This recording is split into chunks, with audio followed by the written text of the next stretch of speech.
Good evening, everyone. Um, Patient audience, tired audience, confused audience. I don't know which pick because by the end of the previous session, I got thoroughly confused. And, um, and I was trying to remind myself, what is it that I wanted to speak today? So anyway, um, distinguished members this side of the stage and members on the other side. Um, One thing we can assure you, it's going to be an exciting session. It'll be crisp, and hopefully, you're going to get a lot out of it. And without any further ado, I'll just take a minute to talk about the topic, since I'm also supposed to be the moderator, and probably give a little more time to some of the others to speak. But to set the tone, the first point I want to make is the aim of higher education. What is the aim of higher education? It is supposed to be to develop a complete human being. And that goes across sectors. No matter what subject you're teaching, what professional qualification people are taking, higher education is supposed to fulfill this objective. And grooming leaders, which means particularly those who are the thought leaders, those who are the ones with ideas, those who are going to change the world, those who are going to bring change in day-to-day life. So that's one definition that I would like to use about leaders. And grooming such leaders, what does it take? And we're looking at experience as well as experiential learning. And if you look at something called experience, yes, many of us learn from the hard knocks of life, from the school of life. And what is our mode of learning? We do something, we fail, we get hurt, we learn, we get back to normal. And that learning is something we never forget because it has hit us hard where it hurts the most. So that kind of learning happens, and through a period of an entire lifetime, we develop and evolve and become better human beings, better leaders, so on and so forth.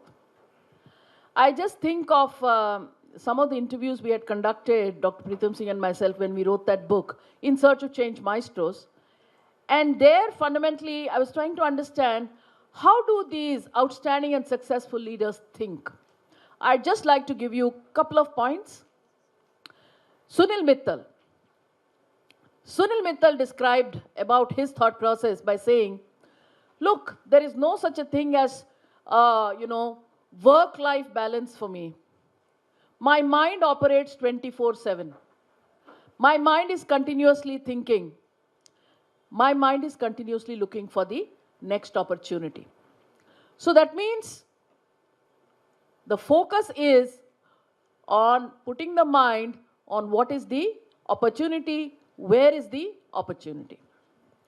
If you look at K.V. Kamath, when he was heading ICICI Bank, what was his focus? If you try to understand, apparently in terms of his habits, and I'm talking 15 years ago, you're all well aware how ICICI Bank has grown and beyond all expectations using the power of technology, because it could understand the customer demographic which was emerging at that point in time in the early 2000s.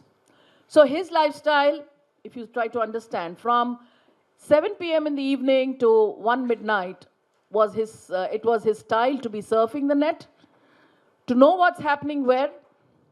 And when we asked him the question, but why would you do this? And his answer was brilliant. I'm always trying to keep ahead of my customer. And no matter what I do, my customer is always ahead of me in terms of expectations. So when you look at these two examples, what comes to mind is some people don't need to be taught.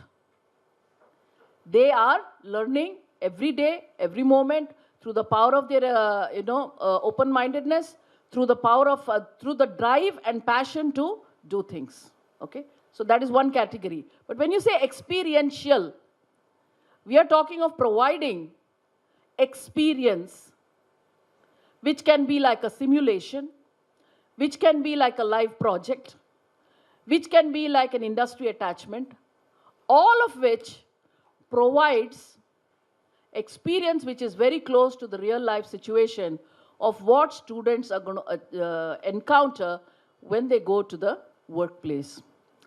So when we're hearing about experiential learning, I was just smiling to myself because for about 50, 60 years now, all behavioral scientists have been doing experiential learning. We have been continuously putting people into different kinds of situations, different kinds of activities, and seldom have we been standing in class and just lecturing to the students. Right, but what I heard today, what Professor Jaiswal has been sharing, he talked about the project-based experiential learning. So that's again a model which is in practice and which adds value, tremendous value, because you're learning on the job as you're doing something. So that is experience, and this is experiential learning. And then comes the role of the facilitator.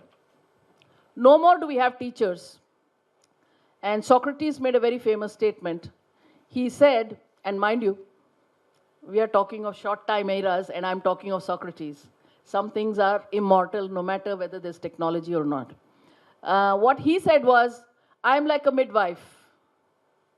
He said, I'm like a midwife. I help you.